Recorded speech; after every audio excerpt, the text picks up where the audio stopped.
some of our conferences.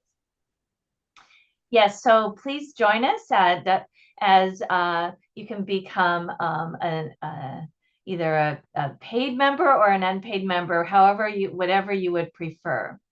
Yeah, and today we're going to talk about implicit-explicit bias training for healthcare providers and how to ensure equitable outcomes for pregnant people.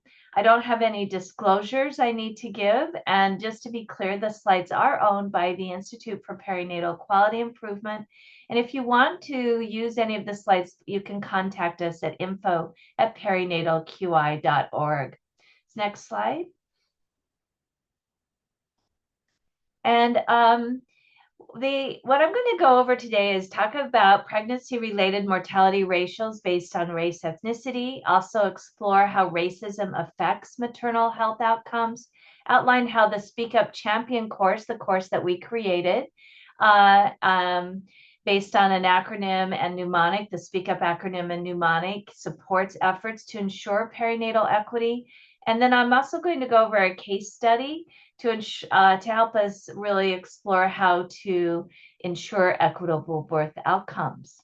So first, just a little bit of background. Some of you may have seen these data that were released with the latest data on pregnancy-related deaths. And you can see the spike in 2020 due to the COVID pandemic. It's primarily due to infections, the cause of death that led to that spike. But the overall trend is very concerning in that we have seen a consistent rise over several decades and then leveling off until the 2020 spike. Pregnancy-related mortality in Carolina, I did look, and it is much higher than even the national average. So if you go to the next slide, and you can see that your ratio is 32.3. So, and that was for 2018 through 2020. So just, you can dig into that full report, but at this point, they had your committee, this is based on your data that was published in your state, and their report said that they're the 8th highest, that South Carolina is the 8th highest in the United States. Next slide. If we look at pregnancy-related mortality ratios by race, ethnicity, these are national data, we see a concerning picture of our data showing that there's a 3 to 4 times higher rates of pregnancy-related deaths in the United States for Black non-Hispanic women, as well as then indigenous peoples within the United States. Next slide. There we go. In South Carolina, based again on your data from your mortality reviews, it was 4 times higher for non-Hispanic Black women, pregnancy-related deaths. And that's like, kind of let us pause for a minute and let that sink in, because it's already much higher than the rest of the United States, but then the non-Hispanic Black women in your state even suffer a higher burden. And nothing can replace the importance of having a mother throughout your life. So this is very important work that we're doing, that we're doing today, and a very important discussion.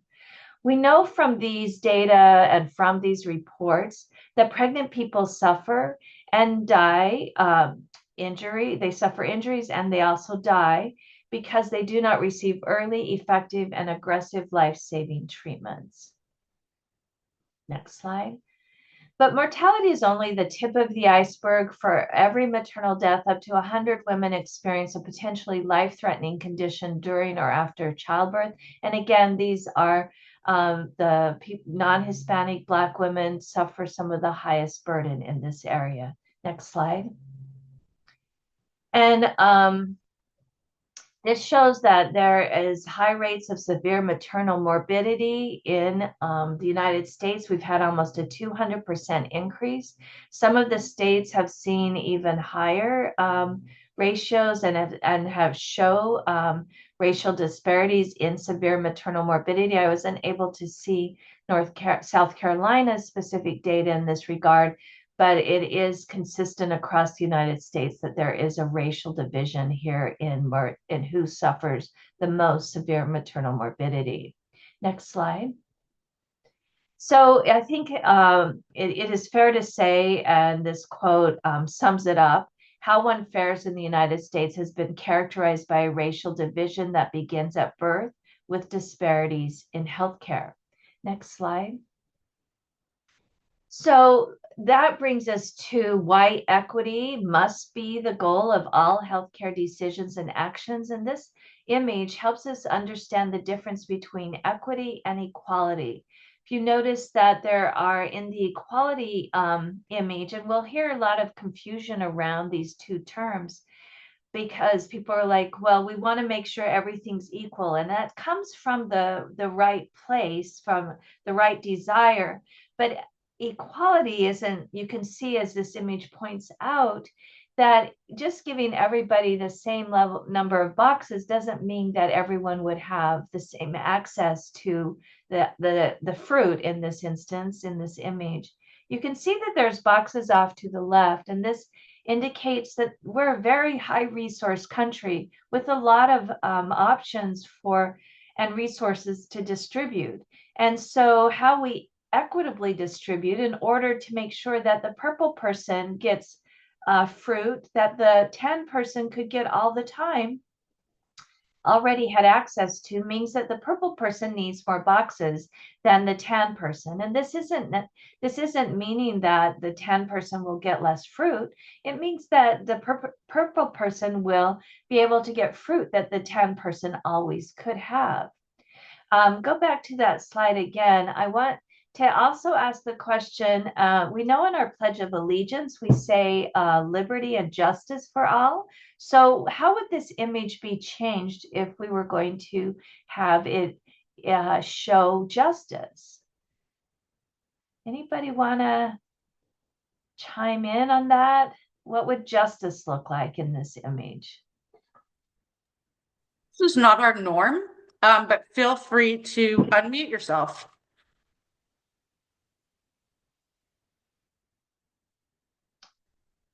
A level playing field. Suzette just typed it in. Thank you, Suzette. That's right. We would fill in the ground. We would change the structures, and then nobody would need boxes, or everybody could have the same number of boxes, and it would be a level playing field. Thank you, Suzette. That's very helpful. Next slide.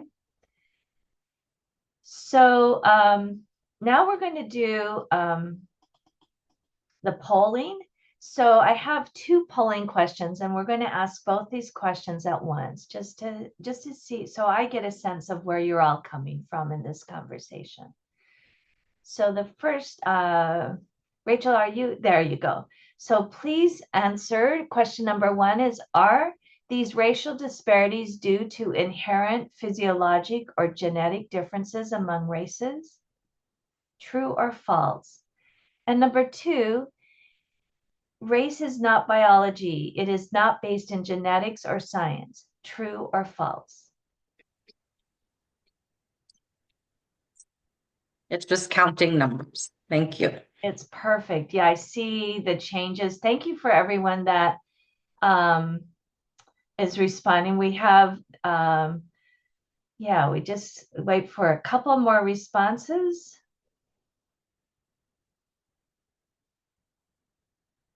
Okay, I think we can end the poll, and I will. So, are you? What the answers are is there's some mixed opinions here. So that's important that we got together to have this conversation today. So number one is, the question is, are these racial disparities due to inherent physiologic or genetic differences among races? And the answer is false. And 77% of you answered that correctly. There are no inherent physiologic or genetic differences among races, because race is a social construct, meaning we made it up. There is no scientific or genetic basis for who gets categorized into a particular race.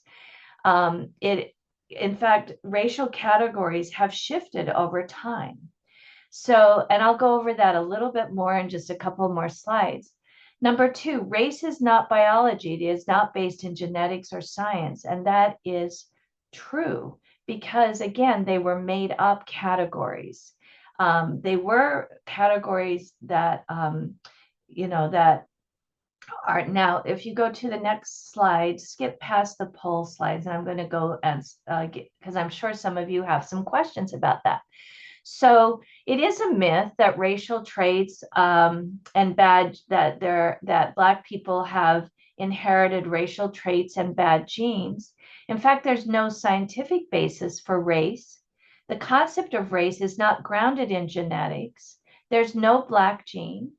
There is no white gene. And we did the Human Genome Project showed us this fact, is that this is indeed a fact. And I have this little example about, we've grown up, all our textbooks have kind of led us down this path that there are genetic differences. I have to say, like, this is kind of mind blowing for so many people because of how we've been schooled and how we were taught. So it's not surprising to me that there is misunderstanding on this. And so I use this little example of this, like there's these two fish swimming in the water, and one fish comes up to the other fish and says, "How's the water?" And the second fish goes, "What water?" Right? Because it's just all around and not something that they've seen. So if we go to the next slide, so there's also a myth that people incorrectly assume that Black people become pregnant while being sicker, older, and fatter, and so conclude they're responsible as individuals for their adverse outcomes. Instead of looking deeper at the structures, just like that first image I showed you with the different levels of the structures that affect the person. Now, I'm not saying that, racism it can cause some genetic shifts in a person's body. And I'll give you an example of that. So if you bought two houses and they were sitting they're side by side in the exact same area, they were built at the exact same time, and they both had the exact same make and model of air conditioner, and they're identical in every way. If you open the windows and doors of one of the houses and ran the air conditioner of both houses, and the other house you kept the windows and doors shut, which air conditioner is going to wear out sooner? It isn't that the air conditioner was inherently different, it's that the conditions in which they live is different, so can lead to some of these shifts. So that's where we get to this. It's a very big shift in how we think about outcomes, and stop blaming individuals and start looking deeper at the structures in which that are affecting these outcomes. Next slide. Yeah, and so we want to get away from this mother blame idea, the idea that individuals' characteristics or their behaviors during pregnancy are exclusively responsible for poor birth outcomes. We want to shift our conversations, and you as leaders in your state, because I'm assuming you're here today because you like to learn, you want new ideas, and so you helping shift that, and you'll start to notice it now that I've pointed it out, like how often we make these comments that are very centered on a person needs to make a change versus the structures around them to support them. So you can go to the next slide, Rachel. Sorry, that was not me. That was a Zoom glitch. Apologies. Okay, that's okay. But yes, I am ready for the next slide. So again, race is not the risk factor, it's the effects of racism, the effects of being treated in ways that are not supportive, that is the risk factor. Next slide. So if we think about explicit and implicit bias, and we think about, okay, we're not meaning to cause harm. I honestly feel I've not met any healthcare professional who is actively working to cause harm to anyone.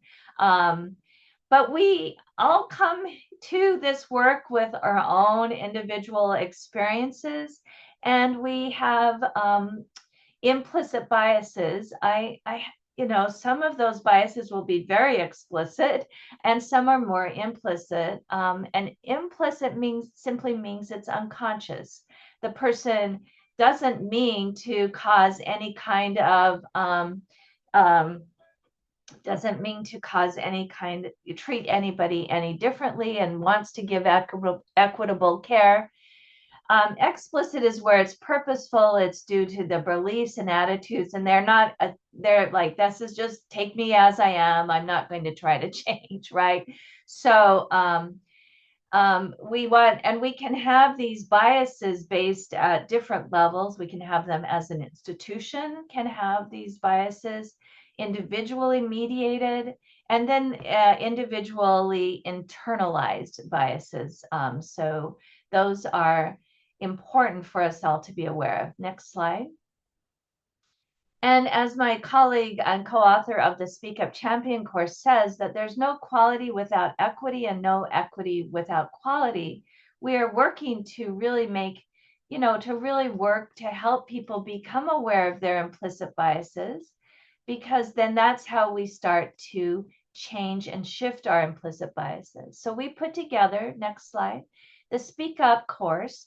And it's an entire program it includes several courses within this program. And it's based on the research-based point that conversation is where change begins, and we all have the power to change the conversation. Next slide. And with that, we do a very action-oriented program. Our Speak Up Champion course is based on this action-focused mnemonic and acronym called Speak Up. And it includes, for S, we would set limits that we will only we only participate in racially respectful speech and actions in our workspace, and that we will stop conversations and address conversations that are not respectful of others. P, we will practice and prepare. We will be bold, clear, and straightforward. We'll discuss why there is a concern. E is to express your concern, be bold, clear, and straightforward, and to discuss why you are concerned. A is to apologize when we say something that we realize that we did something that was hurtful or harmful to others, that we change our behaviors and we reach for reconciliation. K is to keep improving, to be courageous, to become aware of your implicit and explicit biases, and to really lean into that self-reflection and to keep learning. I have to say I'm on my own journey in this regard. There's things that, again, I'm, just been oblivious to and still uncovering and learning. P is to persuade others, to spread the word and encourage others to speak up against racism. Next slide.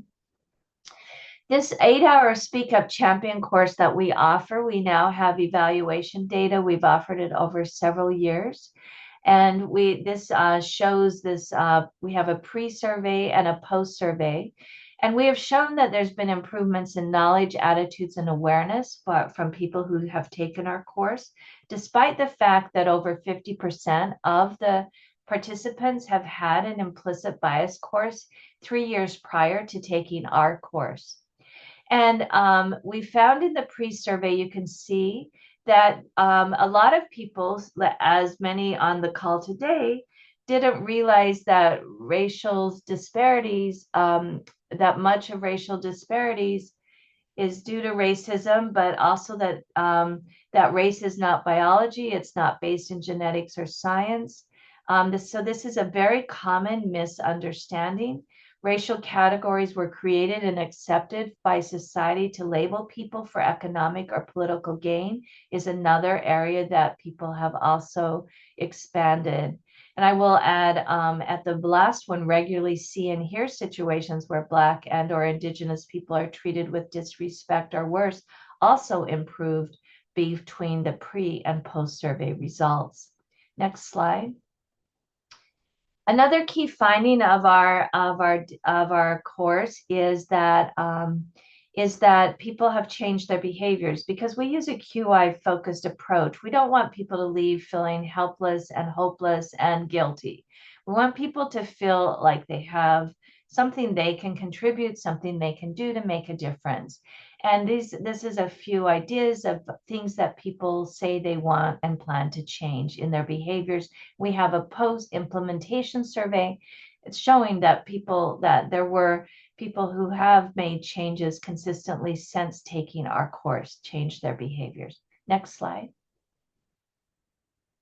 So again, it's this long journey. It's not one and done. We have grown up and we have textbooks that are feed us information that's not accurate, and we have misinformation around us. So we have, we're all on this journey, which is not a sprint. Next slide.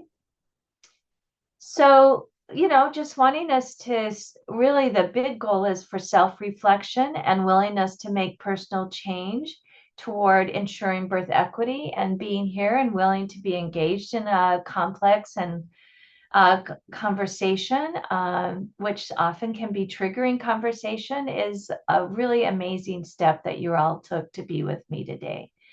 And so now I'm going to open it up to any questions you have about this